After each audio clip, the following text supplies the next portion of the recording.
up a seat at the bar to join us for another episode of McAnally's Pubcast, a podcast exploring the fun and fantastical mind of Jim Butcher's The Dresden Files series. Hosts Tanzan, Maggie, and me bring you another round of literary analysis on this immense, immersive, and colorful environment inhabited by Harry Dresden, the world's only licensed private investigator and professional wizard. Join an active and engaged community of new and die-hard dedicated fans focused on the fabulous themes, theories, characters, context, lore, and more. This is McAnally's Dresden Files Pubcast by Free Flow Rambling. Conjure by it at your own risk.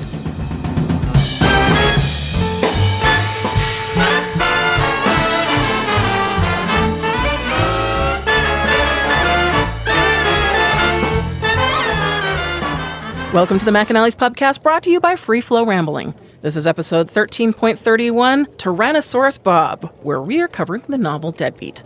My name is Tanzan, and I'm joined by Maggie. Hello. And Jess.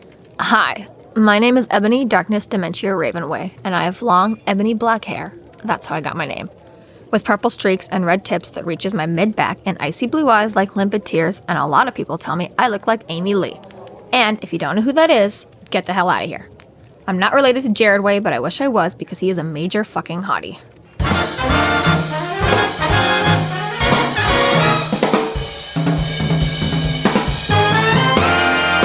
Thank you to our Patreon subscribers for your generous support. It's people like you who help us to do what we do. If you're not yet a Patreon subscriber, sign up today and get a fuck ton of bonus content, kick-ass merch, behind-the-scenes outtakes, and more. Sign up today at www.patreon.com/freeflowrambling.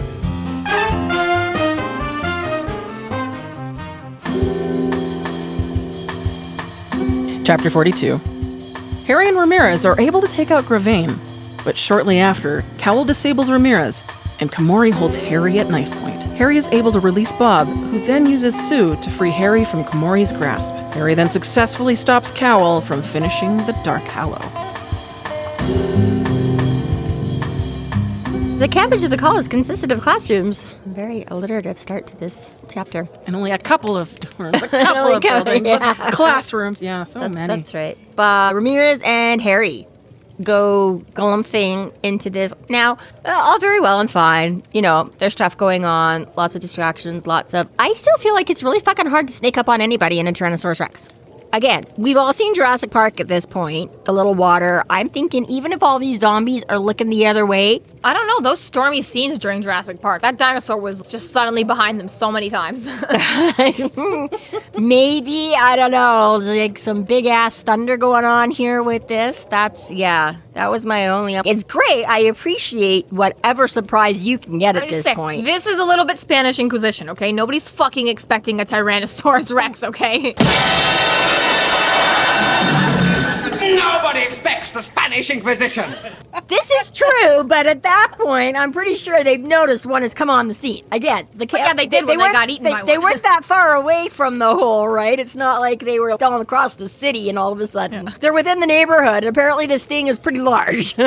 Sky rises everywhere in Chicago. Hide a dinosaur anywhere. Right? And yet they manage. Grevane or whoever. It's kind of funny he says that at one point because he's like, Grevane zombies are all Native American, like, corpse takers, but a slightly different breed. And then he's more solid tribesmen. Yeah, and then a couple sentences later, he phrases it, you know, like, whoever's controlling them. I'm like, didn't you already establish that these were Grevanes? Is Grevane not the one control? But okay, whatever. I don't know. They're all looking towards where the last little battle with the wardens and everything was, and they managed to, sneak around all those big high-rises and come at them from behind. Even though he does say they're also, like, all circled. Well, I guess they're all circled around, but there's, like, a larger contingent facing the other way, which makes it sound like there's a few looking. Anyways, whatever. I don't know, because he has them all facing out, but those very confusing action scenes where it's, like, so much going on. Yeah. I think this is what they mean. Right? Listen, there's only one direction, and it's the audience's purview.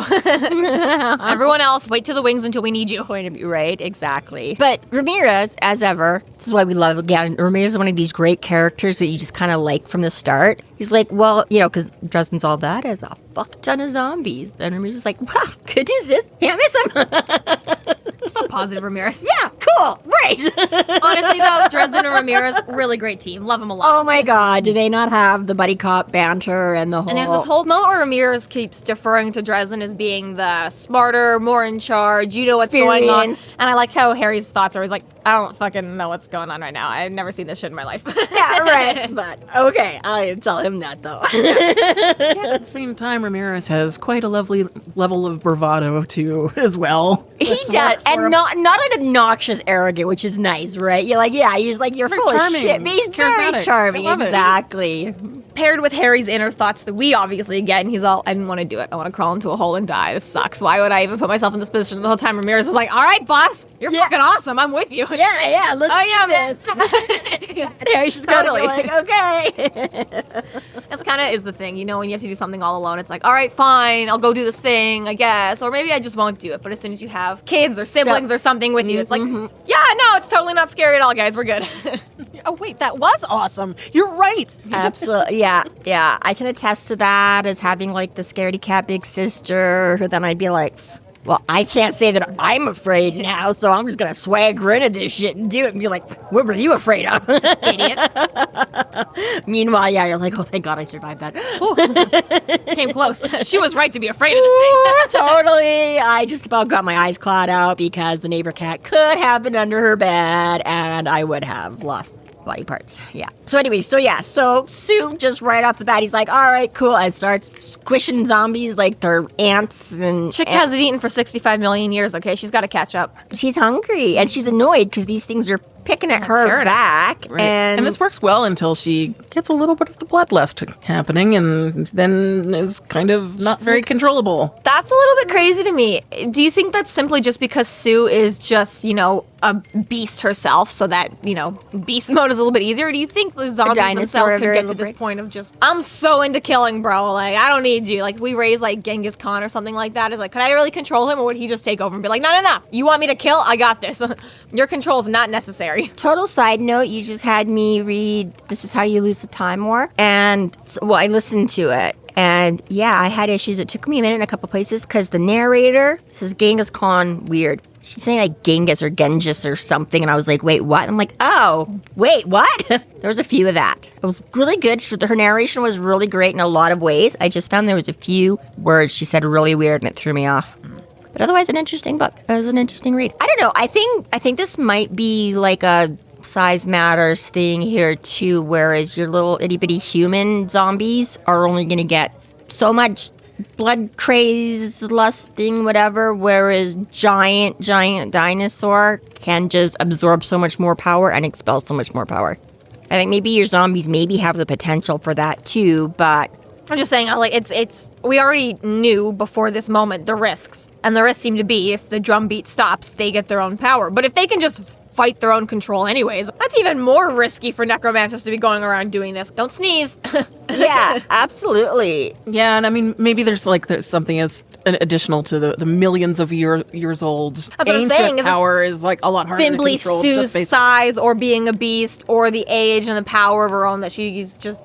You know, because I don't necessarily think that Sue's even attempting to fight Harry on this. It's not like a unwillingly raised and I am being controlled by somebody that I hated in my past life sort of a vengeance. It's just she's really into it and she's just kind of taking Just on a mind of her primal own. beast, yeah. But I'm wondering, is that kind of possible for everything that gets raised, or is this more of a Sue only thing, or is this just a Harry and lack of experience thing? He's not... Well, it could be that. But I was going to say, yeah, I feel more just because he's made a little bit of a big deal about exactly, like, the reason he can make it work with her is because she's so much older that it makes it easy to whatever. And then again, right, you know, as he says here in this, the mediator a little bit later, that it's, you know, overwhelming what little brain she had kind of a thing is, I feel there could potentially be other variables working into that. And like I say, it might to a degree, but again, a human trying to control an ex-human, you're more on par, whereas exactly right, she is just mass quantity larger. She's that much older. None of these zombies or human zombies are anywhere close to 65 million years old or whatever, right? Again, there is a different amount of potential reasoning and whatever, like Taz was saying, like the fact that she's more a beast than, you know, I feel any one of those could be where, like you say, it's just she's got so much more, like snowball effect, right? So you get her going and wait a minute, this is a lot harder to stop than a bunch of people. I mean, that's good news. I'm glad it's not potentially a problem with all the zombies. I'm just saying if it were, it'd be an even bigger risk for the fact that and Grevane and Corpse Taker and maybe Cowl, not that we've seen any proof of it yet, could just be raising hundreds and hundreds and hundreds and being like, whatever, as long as I control like 95% of them, it's probably fine. Yeah, right. But I mean, again, they've got, the sort of... If one or two really want to try and wrestle back control, it's fine. Yeah, you've got quantity over quality there that they just have so many more that I guess it depends normally. Like, again, you'd have to hope and assume since...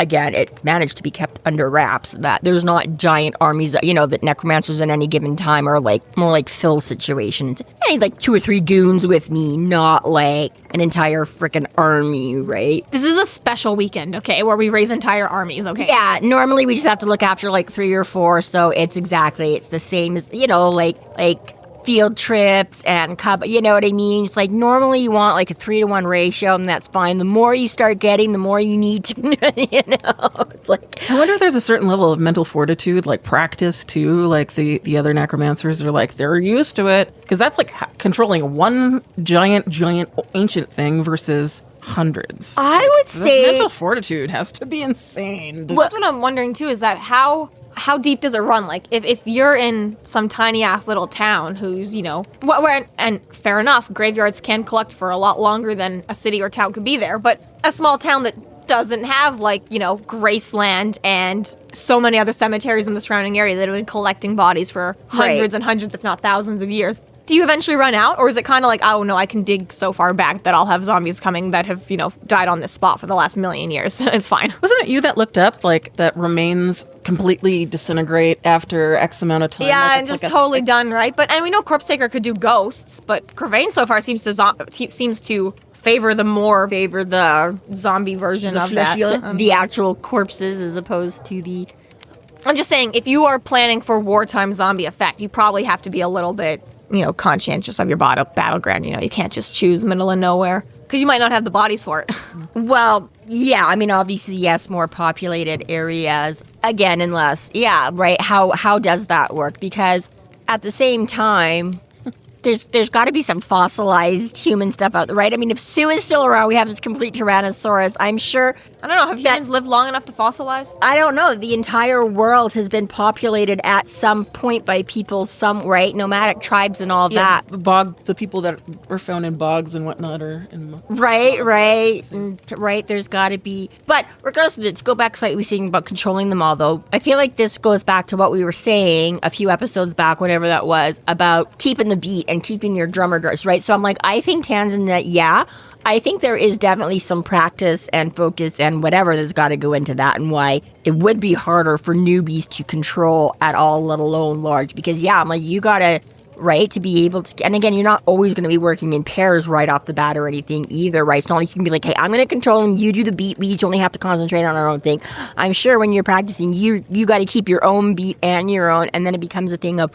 Do these all move in sync? Like you say, you give one order for them to all sort of... Right? No. Or do you just be like regular troops where you can like, you guys are going to do this, you guys are going to do this, you guys are going to do this, and then they can kind of on their own without, or are you like completely 100% puppeteering each individual move? Like, that's why I think it's probably not an individual thing, because like, I just don't think, the human mind is capable of that. No matter how well trained you are. Right. You cannot keep track of 80,000 strings. We just can't do it. Just the sphere of realm of how far the spell extends. I mean, that's my question is always just how much is it just like, okay, everybody left foot blue, everybody right hand green, or is it a little bit more of just like, just kill whatever you see? And figure it out on your own?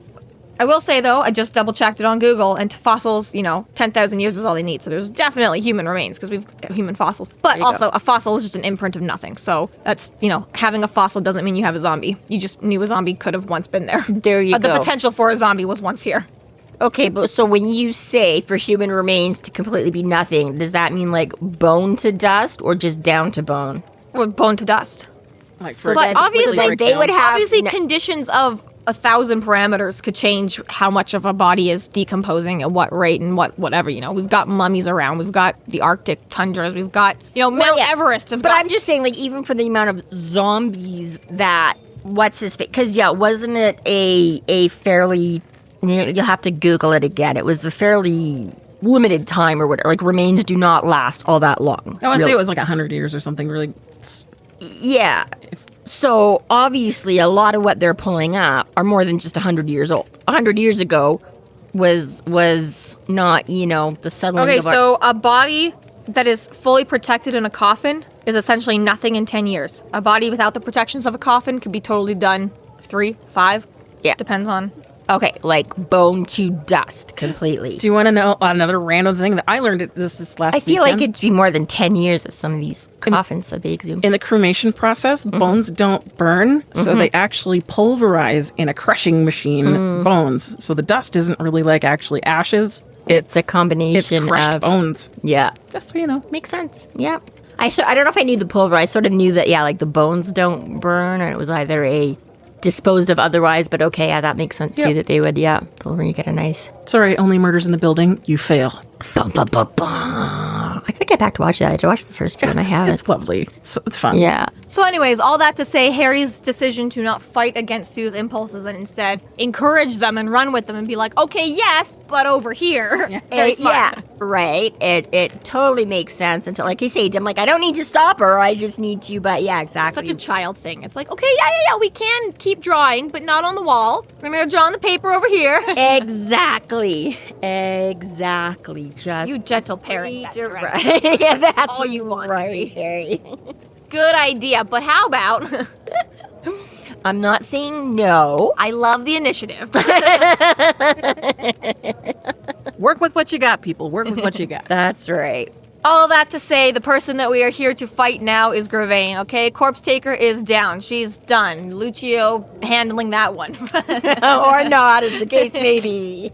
But now we're with Grevane. We're going to fight this guy, and he is a very, very typical villain speech. Can I also just say, though, too, just before we get off of Sue here, that the zombies attacking her is just like, okay, it's bad. Or like, okay, some spears, and you're like, oh, ow.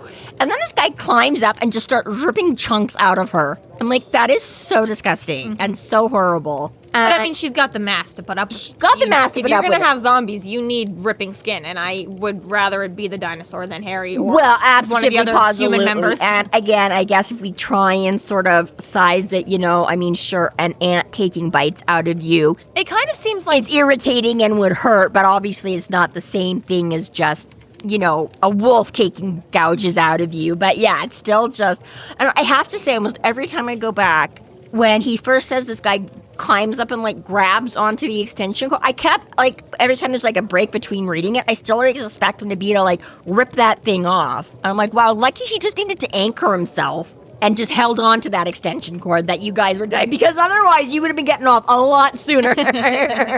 just like a quick release. Yeah, I'm like, I just keep knot. expecting him to rip through that or tear that or slice that. You guys go flying off of the right as opposed to a controlled jump when she's leaning over. But no, it's like, oh, I just need to hang on to this so I could get a good grip and then start scooping out the chunks of your dinosaur. These moments of them ripping chunks out of the dinosaur make me realize, though, the Corpse Taker keeping a ghoul around with her as long as she did is like, she didn't even tell the difference between them. Having a ghoul or having a zombie on you is essentially the exact same shit.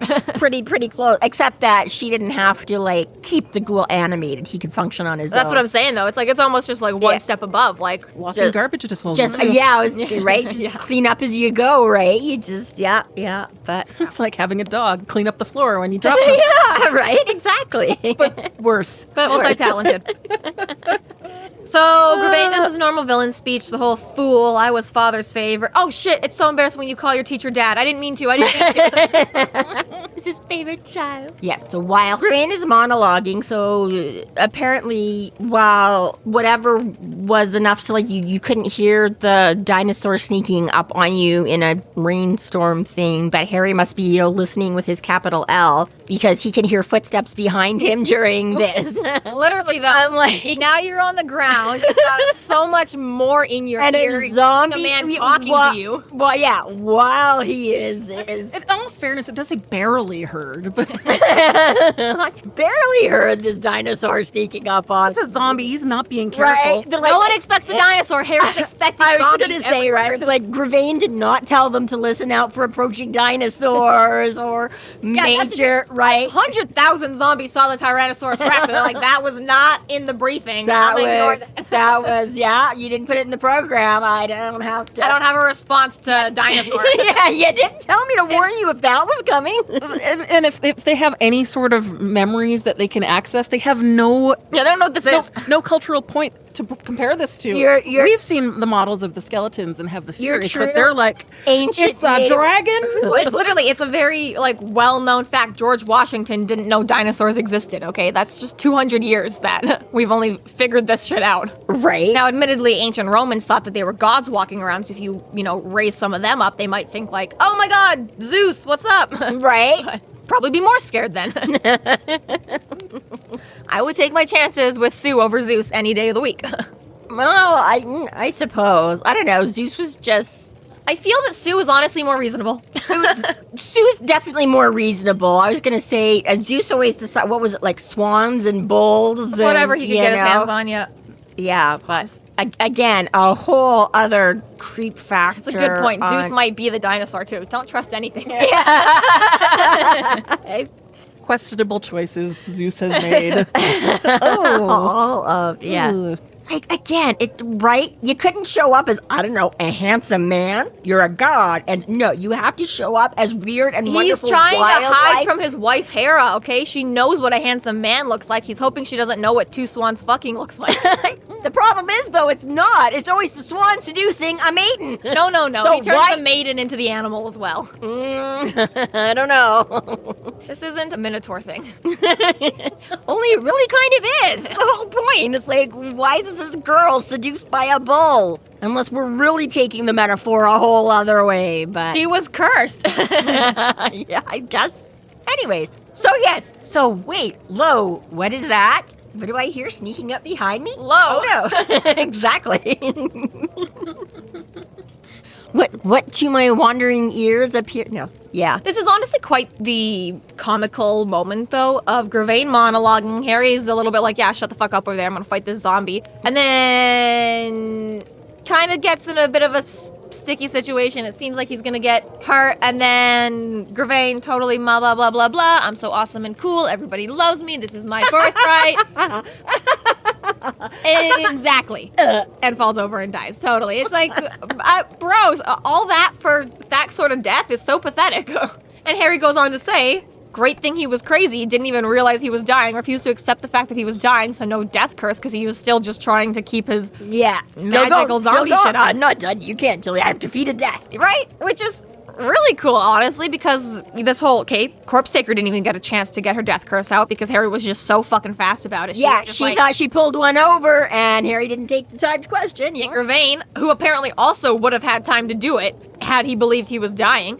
And the fact that, motherfucking Cassius got one in on him, I was like, Right. You're the luckiest motherfucker on this goddamn block. Right? I should be dead 3 times over tonight at minimum. Just from death curses. Forget zombies and dinosaurs and Morgan. Right? Exactly. And that's why we're lucky, that, Cassius was so weakened and whatever that it hit, but it wasn't we don't know what that's gonna, and then, like you say, right, we gotta get these other ones really distracted, because now that we've introduced and just brought up death curses again so recently, everyone's gonna be like, well, why didn't she just take him out with her death curse? No. But it's also interesting that all of Grevane's zombies suddenly seem a little bit slack-jawed and glassy-eyed, and they're just like, oh, we don't have orders anymore, we do nothing. So it's like the drumbeat stops, you get your own thoughts, but the person who created you dies, and now you're just nothing? They're like, I'm so exhausted. That was tiring. I'm so over this. Yeah, but my question is, what happened to Corpse Taker's ones then? Did they also just suddenly stop and be like, no orders, no orders, no orders? Like, and who's her drummer? Because we killed off... Corpse Taker has more of the ghosty ones, right? Yeah, but they still have to operate under the same... She might have released them already, because once Jean got eaten, Corpse Taker was her own drummer. Mm-hmm. She came in, once she switched into Lucio, she stopped drumming like that. But then they'd still be crazy then, running around then. But yeah, she either maybe had to release them, because now I would have to go back sort of everything. I don't know if she just sort of dispelled them at that point because she had other shit going on and a bunch of them had been taken out, or whether they're just roaming around. Because that is a fair point of whether it's just the drumming or the fact that the entire thing of what is, like you say, And if they have no motivation as spirits, if they're not here of their own volition. But this is my question, though. Would they just- Grevane zombies just stop. They don't dissipate. They don't fall to the ground. They don't start going on a craze because they're not being controlled by anything. Yeah, they don't all instantly disappear with him once he's out. That doesn't cut the connection and make them all. That's why I'm confused about this whole thing because, well, how are we going to get rid of you then? We just wait for the magic in the air to go away and everyone comes around and finds your bodies all over scattered around? Like... Or, maybe it's a partial thing, like whatever they're infused with. They'll quickly turn into necrogoop in the next hour? Yeah, now that he's down, now whatever, like the spell is just, right, there's nothing to continue feeding it, so it'll just fizzle out, you know what I mean? Like maybe it's one of those things that, they have a little bit coursing through them, but now... it does not say it all for the rest of this book, what the fuck happens to them. They go slack-jawed as they watch their boss die, and then... essentially, they were never touched on again. Right. Yeah. I kind of assume that they will suffer the same fate as Sue does. I was going to say, at least that's addressed. I was going to say, I feel that, Which they also were brings just more questions. blown up into the whole aftermath of whatever. That's my thing, though, is like, okay, there's just going to be like piles of bones scattered across the city then, or dust in some cases, or...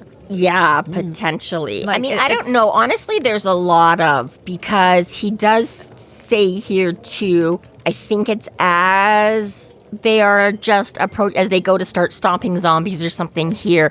But he says that Sue leaves like this giant footprint indentation in the ground. But so I'm like, okay, so we had the whole like, oh, they think maybe it's a hoax and Sue's bones were found. I'm like, how do they explain the fucking big ass impression? Because there might be no dinosaur left to make that. But I'm like, again, her bone foot is not going to make the same impression as an actual foot with the meat and whatever, right? So even your pranksters, and again, across clearly there's been some cars being tossed. Cars being tossed, because I believe he says it's like across a sidewalk or something. So I'm like, you've got smashed concrete as well as so like the cars earth. threw into the ground and blew up the street somehow. We don't know what threw them, the storm. Okay, that you can see the storm maybe. But like I say, I'm like, you're going to find Sue's bone, you're going to find this footprint. I'm like, how is that? Those college pranksters, man, they are fucking good at their jobs. That's very elaborate. Right? They got like jackhammers to like break out the cement. Because I'm like, you can even see digging an impression into like the park, into the grass and soil. But I'm like, across like, right? I'm like, I feel like there's a sure few things North American cities are well built to handle the strength of a dinosaur. Our roads don't break down in like 2 weeks. Except Dresden says she left this fucking thing across the sidewalk and whatever. So there isn't, right? It's the same thing like them breaking in and just magically like, your whole blowing out of the wall of this dinosaur, We've already prefaced this numerous times of people like they go out of their way to not believe. To rationalize. So which one is it? What would be your rationalization is what she's saying. It's like somebody dropped a copier out of the window. Yeah. Like this is my point, is that there's a lot, right? I mean, he doesn't address... I didn't say the reasons didn't have to be good reasons, but as long as they want to believe it. But yes, so I don't know, right, but maybe they figured with all these Sue bones, there's just, the prank was they left all these scattered skeletons of her meals all along the way or something. Those college kids, like, they're committed to the bit. You gotta respect it. I was gonna say, as mad as the city may be. It's just like if somebody came out and said that there's, aliens in the oceans, would people believe them? Maybe, probably. I don't know. Released by governments? Have you seen some of the shit down there? What else is that? I was like, I would easily believe that those are aliens or just another fish we haven't discovered. I don't know. Whatever, dude. Right. You get this really quick intro too of, again, Ramirez looking up to Harry when he's all like, sorry, man, like... Took me a second to like kill him, blah blah blah, and you were in the way, and it was hard to shoot. And Harry's like, "You're fine. Good job." And I was like, "Yeah, are you sure? Did I do a good job? Like, you're alive and he's dead, so like we're good now." And Harry's like, "Yeah, it's fine." Right? It's just such a little boy. Like, that was okay, right? I know you almost died, but like my timing was fine, right? Right? It's okay. You're not mad at me. Yeah, it's all great till Cowl interrupts and once again, poor Ramirez gets shits knocked out of him again. Not even. He's blown up. Bye, Ramirez. You were fun. I mean, not like 2 pieces, just blown away. Hit in the chest, flinging him backwards. Yeah. Hit like a rag doll. Yeah, he's not looking good. Not looking good.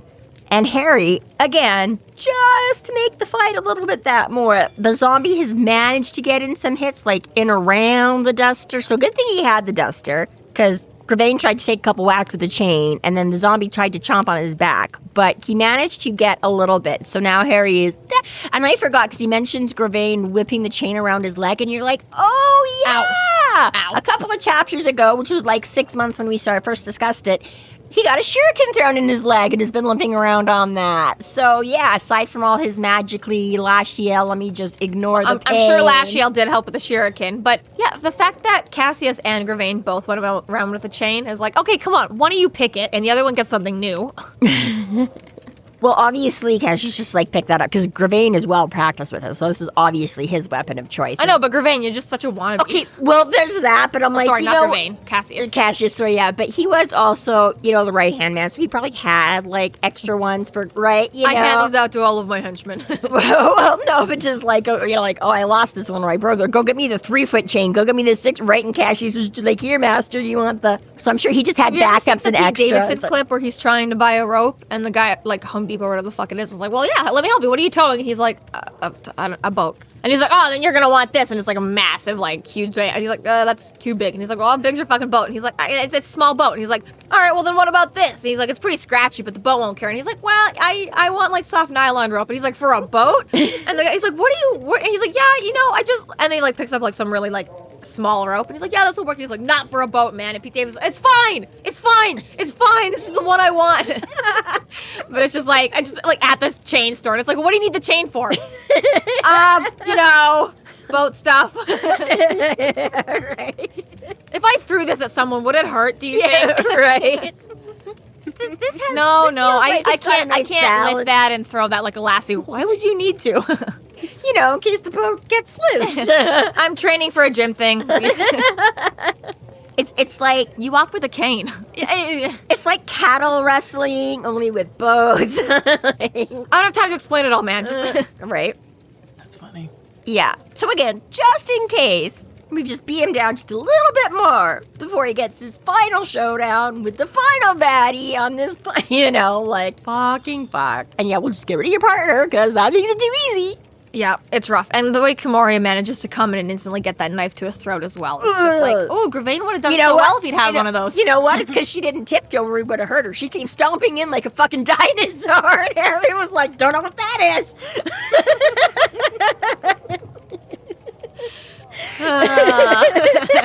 And she did tell him, I'm going to follow through with all this shit, so... Again, Cowl and Kumori, they play fair. They came up to Harry like 10 times, like, we're stalking you.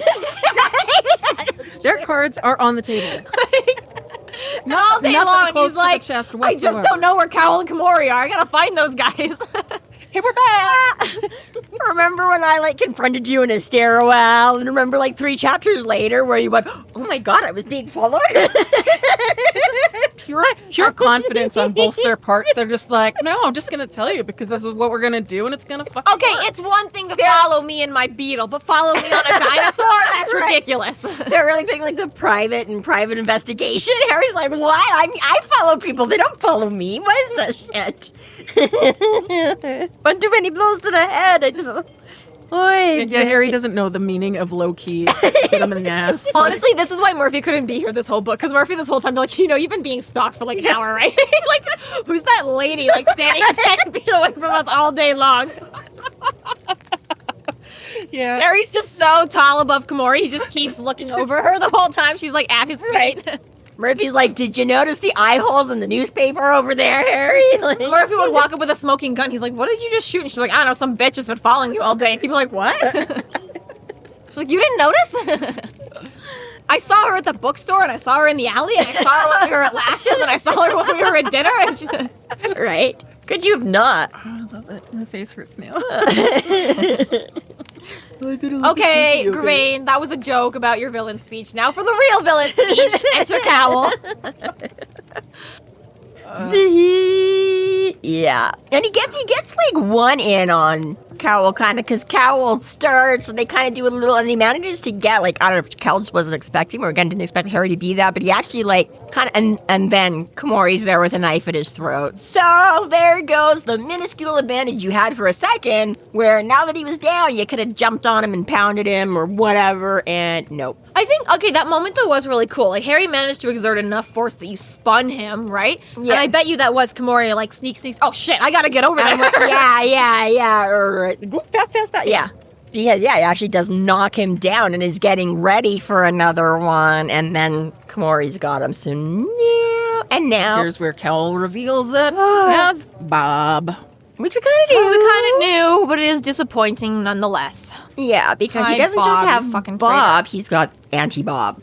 Again, or whatever, exactly. He's not. And I like how Harry puts it. Jerk Bob. Jerk, but he's like, well, it's my, he's not exactly like a friend, but we've known each other. Kind of like, yeah, that annoying cousin. He's like, he's not my Bob anymore. And it's like, no, This is some information that we have a little bit spoiled to bring up points with Bob in the past. Some of this information was only revealed now, but we have referenced it beforehand. But this whole, I know that Bob the Spirit is influenced by the person that is controlling them. He takes on their personality a little bit, and he does this whole, shaped by who his master know is. your audience kind of a thing. Yeah, sure. play to your. And this whole, I'd known that he was bound to beholden to whoever possessed the skull that resided within, and that the personality would strongly influence his own. But again, I always considered Bob was my friend. And then you get a little bit later in the chapter where he's like, Bob, I named you. I gave you the name Bob. Like, that's even more interesting that, Bob wasn't always a Bob. Bob has only had a name since Harry. Before that, he was always just like servant or whatever the hell. Spirit, or which you see a little bit from Cowl here, right? He was like, their spirit. Do you see it? He just loves naming things. Well, exactly. It's a little bit that reference back to Ivy, too, where it's like, you're not just a thing. You need a name. We have to refer to you somehow. And it's just like, Harry. And it seems to work to his advantage each time. Well, again, I think it's part of that kinda humanizing. but it's not. But this is an interesting thing, too, because you would think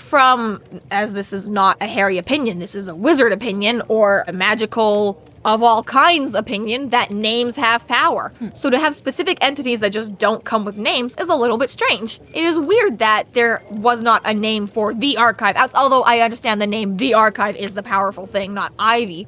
But the whole Bob situation, too. No, I think it does make sense in the sense, like farmers. Don't name the cows. You're going to eat that thing. Don't befriend it. Don't name it. It's not a pet. It's not, right? And I think that can have, right? The archive isn't your buddy. The archive is a tool.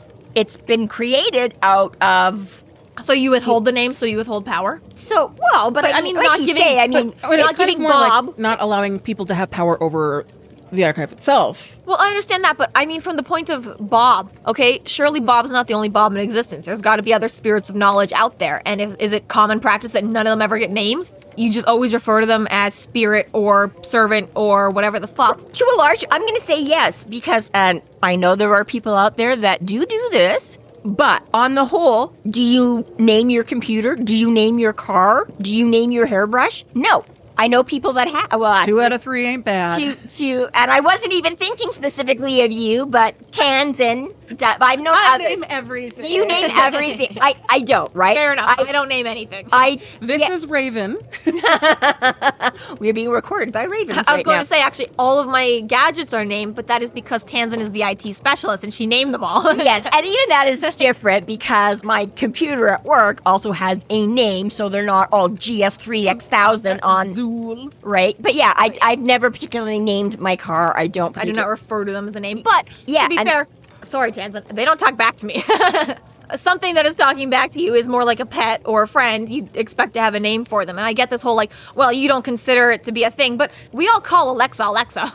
Because they gave her a name, yeah. Well, sure, but... I mean, Google, hey, that's Google. That's what I'm saying, though, is that everyone with a spirit of intellect in their house would presumably give it a name. Yeah. And this is the thing, is I don't know. I mean, again, the Weasleys had a ghoul in the attic. They never gave him a name that we know. He was just the ghoul in the attic. Yeah, but that was like having a raccoon in your attic, okay? But this is what I'm saying. To them, it's the same thing, right? It's a tool. It's a use. It's whatever. Bob is your dictionary. You know what I mean? So yes, it talks back to you, but again, even before Siri and Alexa, This is just seeming kind of like house elfie-ish. Like, but Harry gave him a sock, and now he's got too much control. Yeah, but I don't even think it's necessarily that either. It's just, this is, again, Harry being Harry and being the hero and being this is what makes Harry different from where all his cold, stodgy wizard people are like, don't name your test tubes. And Harry's like, but it's cute. You put a face on it. I have to name my test tube. You know, where he's like, again, Ivy is a person. Ivy, you're going to present to me as a little girl, I'm going to give you a name. If you're going to present to me as a sentient friend being somebody that respawns and whatever, then yeah, I have to give you a name, you know? He doesn't distance himself, and he does look at that, and that is the difference between, right? Again, with all these monster movie things and stuff like that, right? When it's just a monster or an alien, nobody names it, nobody knows, but, you know, you get little Susie comes along and or E.T. and people like, oh, but his name is this, and now it humanizes the thing, right? Let's not act like E.T.'s a good name. No, but that just was kind of a... Neither was Elf. Yeah, right? But I mean, that's just the thing, right? Honestly, kind of the same as Ivy. It's pretty cheap, but... But as soon as you, right, that is the whole thing, is that as soon as you start to put traits or human or give it a name or a thing, and yeah, they have power in and of themselves. I don't know, that's a separate thing. I don't know if you're saying it would or wouldn't give Ivy more power. I don't know if that was ever consideration for why they would or wouldn't have a name. Well, and I think it softens the character as well and the storyline. Like, you're not going to be necessarily on Bob's side if Bob doesn't. Well, and that's just in this moment, right? Because we know, yeah, Bob has been Bob, and you're like, yeah, he's not your. And exactly, like, for me, that hit him saying literally that phrase. I gave you a name. Right? Because yeah, you're the first one that saw Bob as a person, quote unquote, right? Not just a thing, not just a tool, not just an entity, not just a creation, not just a. But all that to say, that's why I think it gave Bob in this next moment, he winks at Harry. He drops the control that Cowl has over him, and he acts on his own behalf, essentially. Mm-hmm. So the question is he still under Harry's control, and he's pretending for Cowl? Or is he getting like Sue did? He was almost fighting for his own control for a second there. Well, I think it's very much, as Bob says in the aftermath, Bob says, hey, good thinking, talking to me when he put me down. That is it. It becomes, I think, in some ways, a very literal who is in control of the school. So literally, Cowl had him, took him away from Harry, was holding him, and then now down on the ground, sort of equidistance between the two. It's, a little bit like... It allows him a choice. But is it like the outside is international waters? Because, like, when Bob's in Harry's studio, he's still Harry's because he's in Harry's house? Or is it like, all right, we're not actively talking, I'm not actively holding your skull. Whoever wants to walk into the house right now, have at it. Like, yes, and I think... That's crazy. And I think that is the difference, is that when Harry goes out to do his super sleuthing, nobody else is interacting with Bob, so he's still Harry's. If Thomas walked... But when Harry left Bob to work with Butters and Thomas earlier today, he was still Harry's. He was still acting on behalf of Harry as Harry's boss. Is that just because they respected that Bob was Harry's? Or was it more of a just like, well, fuck it, we're all on the same team. Who really cares that technically right now my boss is actually Thomas? I'm not even gonna bother telling you guys that right now. Because that's my question, is like, if the control is literally as much as like, who's holding the pen? Okay, you're using the pen, it's your fucking pen right now. That seems a little bit too wishy-washy. Or if it's something like, well, Cowell's only had control for like 12 hours, so the stain isn't built up enough, the aura, the threshold. He hasn't the actual intent. Sunk his claws. You know, like, that's the thing, is like, that's my question about it, because it seems very, if it's literally just as much as just hot potato, that's a little ridiculous for... Well, and I think that is part of the problem and why Bob is such a dangerous thing, because exactly whoever gets him is now, get right? that part of it. But whoever fucking steals the skull controls the fucking spirit of intellect. I fully get that Bob doesn't have the sort of autonomy in that way. However, this whole, as much as just Cowl setting him on the ground while Harry's all fucking being held prisoner, as there's a fucking knife to his throat and he's still capable of exerting the amount of control, is that because Bob wants it, or because it's straight up just that wishy-washy, who the fuck cares? This was your grocery cart up until 2 minutes ago when you took your loony out and now it's mine. Like, Yeah. Well, and I mean, I guess that is... I like that. You feel like it's your grocery cart in the store, okay? If anyone else comes and touches it, takes something out of it, puts something into it, you're gonna fucking lose your shit. But as soon as you leave that grocery store, fuck that grocery cart. Who the fuck cares about it? Every emotional attachment you just had to it for the last hour, it's on its own now. I apologize every time I steal somebody else's cart, okay? It's not my fault. They left their cart sitting in the middle of the aisle the same as I did, and I just... grab the nearest one that I think is mine, okay? That's just how Mom does her grocery shopping in under 10 minutes. She just looks for the grossest full cart. She's like, this is mine now. I'm headed to the tills. You probably have enough variety. The sad thing is it isn't, because I probably don't want like 90%. Like, fish? Who wants? Ew, gross. No, I just, zone out. I literally did that the other day with somebody else. We stopped to grab like loot bag stuff, and I just about walked. She's like, "Oh, that's not our card." I'm like, "Oh yeah, whoops."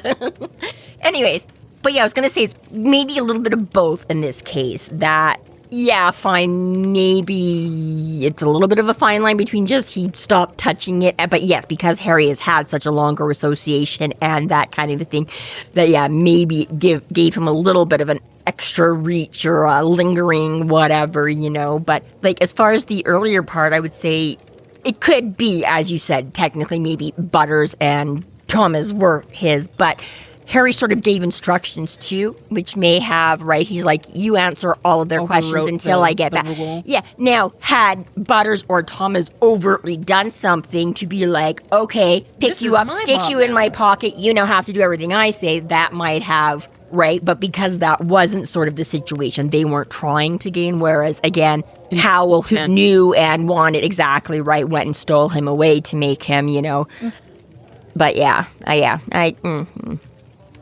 I'm just trying to think about World War II was Kemmler when he was ended, for real, as far as we're aware. Yes, because I think he was responsible for one as well or something, wasn't he? But then it wasn't until World War II that they got him or something. So that's 1946, okay? Yes, yeah. So are you trying to track Bob's progress again? I'm trying to think. From Kemmler to Des Moines to... No, I'm trying to think, like Justin had the skull for roughly 30 years then. No, it would have been longer than that. Harry 40-ish years, because if Harry was 16, and we're assuming Harry was born in like the late 70s. 75-ish, more or less. Yeah. So 16, it would have had to have been... 45-ish years? Yeah. He had? Or 40? Math is so hard. So 1946 to 1976... 75, whatever. Well, 46 to 86 is 40 years, and Harry would only have been like 10 or 11 then, so you got to push it into the early 90s. So another 45-ish. So right. So he had it for roughly 45 years, and Kemmler had it for who the fuck knows how long. We don't know who, if anyone, had Bob before Kemmler. Well, we know Bob was around as a skull, but Kemmler could have been there for that entire, 400 years. Yeah, I was just saying, I suppose. But we just don't have any history before Kemmler. So we don't know how long Kemmler had Bob. Yes, yeah. Okay, fine. So Justin had roughly 45-ish years with Bob. And Harry's had about 15 at this point. Yeah. I'm just trying to think about this, I don't know, imprint, I guess. Influence on. I don't know. It just seems so tentative to me, which is maybe the point. Maybe that is just, it's, Bob obviously is a floozy. But yeah. Yeah, I think you're right. I think it's very oversimplified in the terms of how it's been written so far, and then the rules that we know of. Yeah. There has to be some other... Well, really my only question is how much of this is influenced by Cowell's power versus Harry's power versus the rules of the world power versus Bob's own power over himself, if any at all. Mm-hmm. Question. Yeah, I mean... again, given we don't know sort of enough about Bob to know entirely if Bob has a personality on his own, right? We don't know enough because we don't know sort of if and how he can operate entirely on his own, because he's always been presented in this way of being a tool for somebody else kind of a thing, right? We know he can pick up, so it's, very, Pretty Woman, who do you want me to be today? You know what I mean? I will be, right, so if you're all cold and calculated, I will be your cold and calculated. If you're smart-ass, wisecracking, I will be a smart-ass and wise, right? He obviously knows enough to adapt and, elicit any one of those personality traits or whatever, but it's not clear what, if any of those, Bob's would be on his own, or whether or not he even can. Because, you talk about him being, on the side of, Fairy and in the Never Never, but, he needs the skull. The skull is not Bob. The skull is just his residence, right? But that's the thing is, we don't really see how Bob has ever related otherwise on his own in that realm. So I don't know. And we don't know enough about it now. Again, we learn a little bit later on. I can't theorize on his thing now. Not much of a spoiler, but we don't really learn that much more later on. It's very, what little we do learn later on is not enough to answer this question still. No, but it would be enough to do some theorizing on it, but I I did have something I wanted to say, but we don't learn it for 15 more fucking books, so. Yeah, exactly, right. Okay, people in the Discord, what's your opinion? Because we don't know, clearly. But yes, I mean, again, like, I don't know what happened to all these zombies milling around, what happened to these giant footprints that she caved into from the museum to here. They're just slightly glossed over, and whatever it is, you're right. Cowl putting him down, Harry saying, "But Bob, it's me. Surely if it was me, you could just look into my eyes and know." And Okay, we get that moment. I just, now that I brought up the Discord, I have realized I owe an apology to Rory, Big Ding Moose, in our Discord, okay? Yeah. I personally feel that this apology is actually owed to you by my mother, but I'm the bigger person, so I will do it. We got the lore wrong, and you called us out. And Yes. you are absolutely correct. We did a smidgen. We forgot. totally I was forgot. just, busy in the moment and didn't. We're just so used to Tanzan not knowing stuff that we get ahead of ourselves. It's not my fault. I only asked the question. You were right to tell us that Harry's id did in fact exist long last year. before last year. Yeah. Oh, that's on us. Yeah. We are I didn't super realize duper it was wrong. that far back. Like, Yeah, right Yes. away. Apparently he appears like I basically totally immediately. forgot about it. Yeah. Go figure. Me forgot about it. Or maybe he was just influenced by the The fallen all the way time, right? And my before. time travel theory is back. Also doesn't mean it's necessarily the same function that it was originally to now. I still hold out that there is an influence on the id now, or at least background motivations that did not exist before Lash's influence, but there was in fact some inner reflection happening before that. Yes. We So, did mean that's on evil us. Harry before then. Okay. Moving on to this whole, fine, Cowl does his speech, villain speech, and as he goes to take the power, he puts Bob down. Yeah. And then Bob, jerk ass. By the way, you should kill that guy. Immediately, right now, before he Immediately. ruins your spell. Bob. And I like it too because whenever the hell Harry says it, he's like, that was really good advice.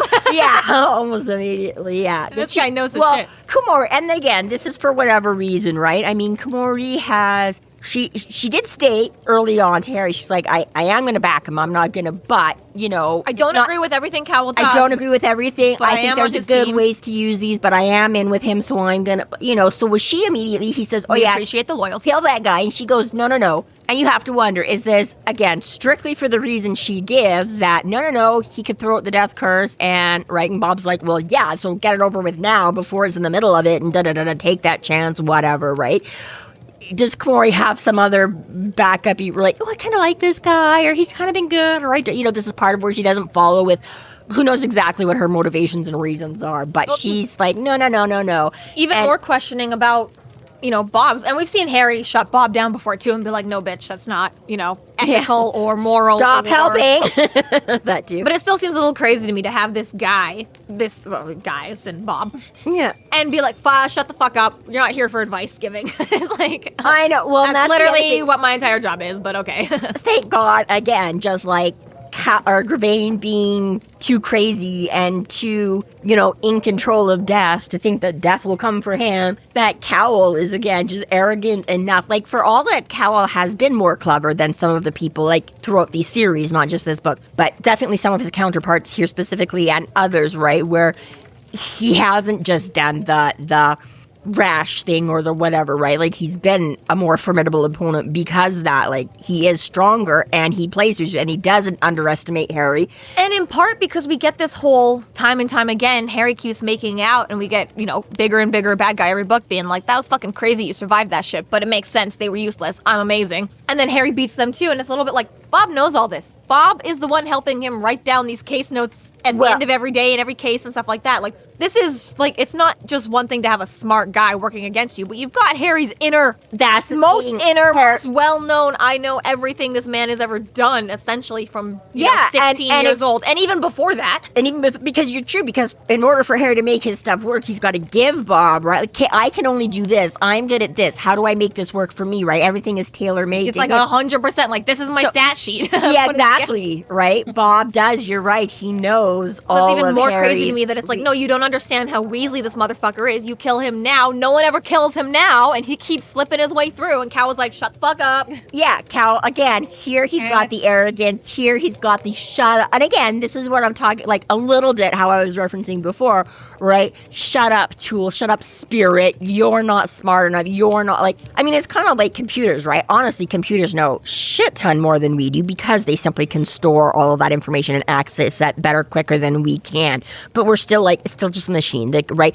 The computer can't think for itself. And he's pulling one of those, right? Where Harry's like, I gave you a name. I know that you're like, well, because so far, Kincaid and Bob are the only ones that are like, kill immediately.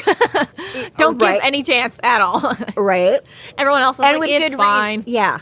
And for good or bad, right? I mean, again, I don't find it it's not like a major plot hole. It's not like, oh God, Butcher, you do so good. And I'm like, he still makes it work. I know, it is. But it's still definitely a moment where you're like, well, thank God this guy's still just as arrogant. Part of just the shock of how fast Bob is like, kill. Yeah. And you're like, hello. Yeah. We're friends. Still, but I mean, like, Cowl certainly hasn't been really pulling it. I mean, again, he's sort of been like, I don't need to deal with you right now or this or that. Well, like, and he even says a little bit after, he's like, fucking goddamn Earl King's gonna come after your ass. Why am I gonna waste my time? Yeah, exactly, right? Kind of like before. He's like, you're gonna get, and you'll get yours. But now in this moment, right, you would think that even Cowl would be like, yeah, this is... Well, this is the question, though. You'll get yours, but will you get yours before I get mine? That's why you're supposed to kill him now, so you don't get yours, Cowl. Yeah, exactly, right?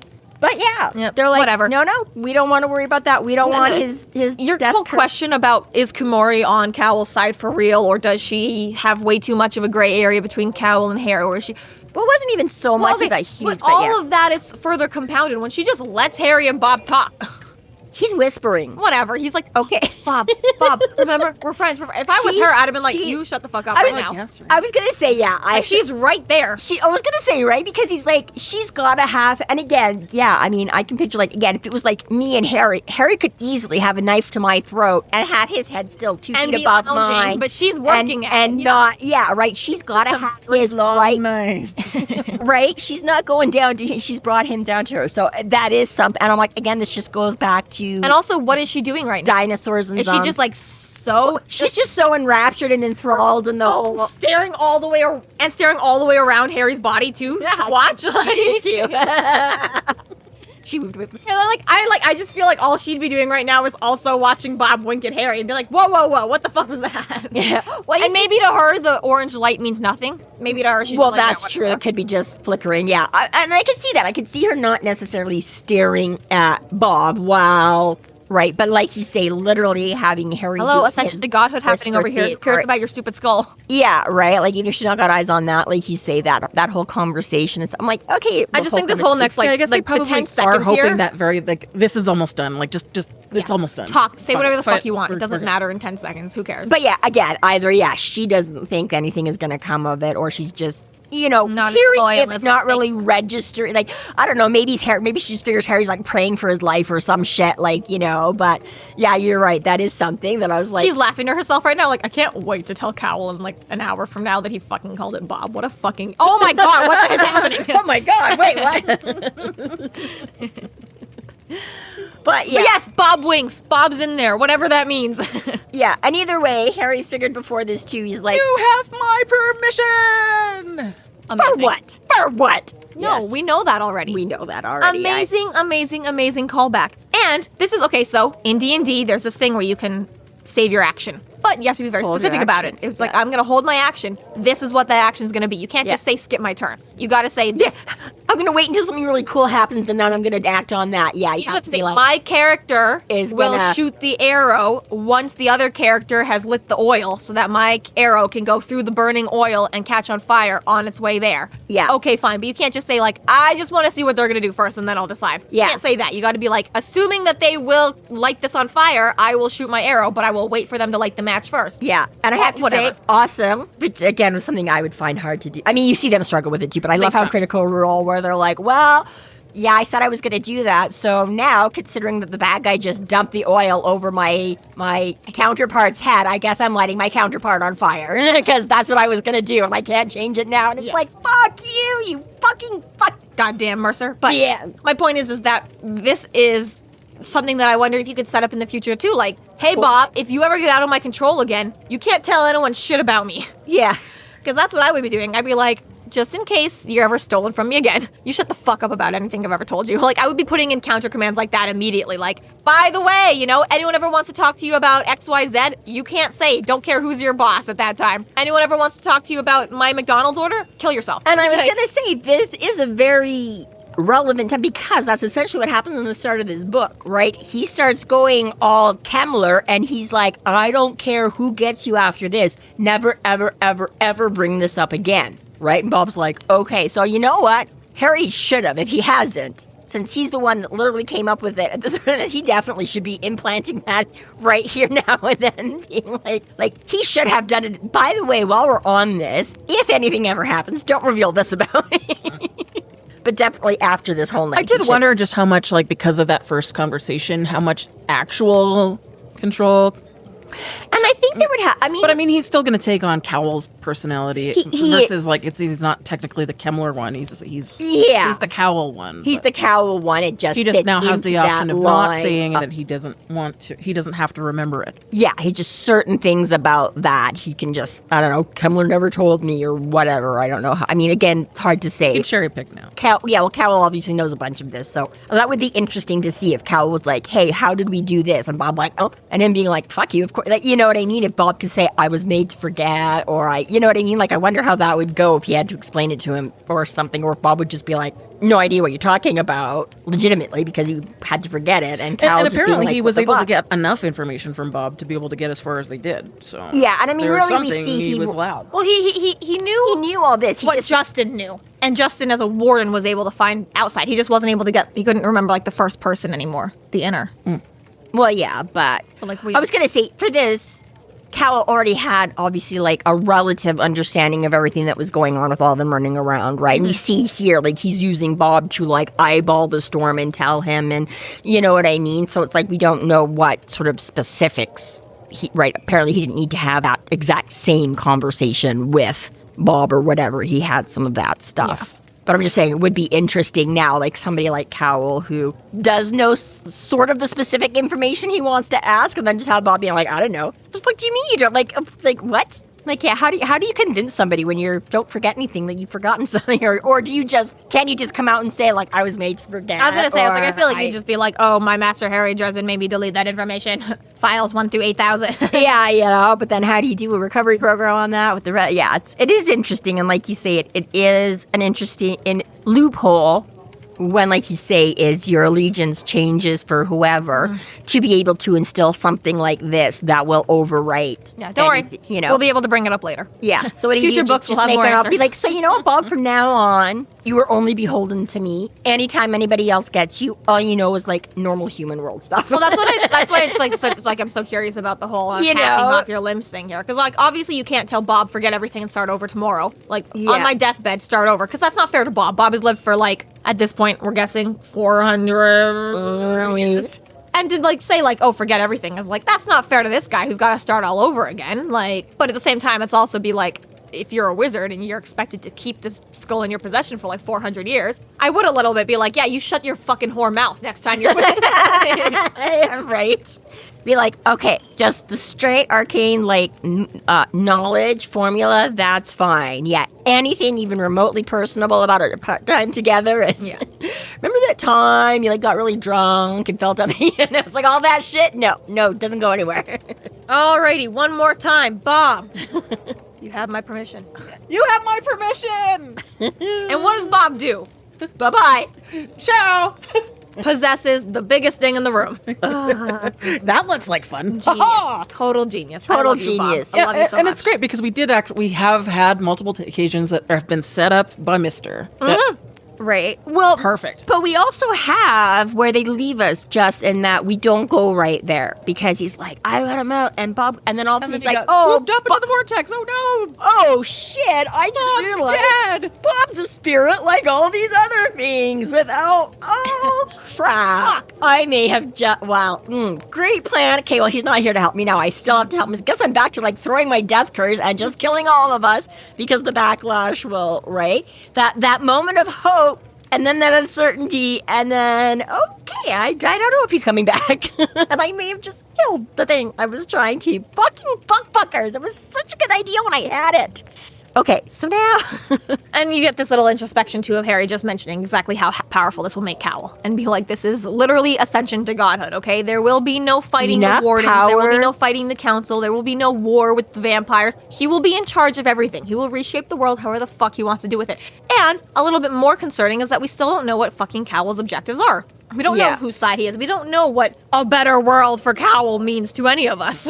Yeah. And he's like the most enigma of a character that we've got so far. We really don't know whose side he's on and what his goals, objectives, purposes, loyalties are. Well, that's the thing, right? Harry's like, I feel like he is or was White Council, but I don't know who he is, but there seems something familiar, but I don't know. No idea who Kumori is. Well, this is the problem with, Grevane, Kumori, Corpse Taker, any of the Kemlerites, or somewhat adjacent to Kemlerites, is that they all have the power to be within the council but weren't. And that's questionable, because who gets this powerful without being drafted?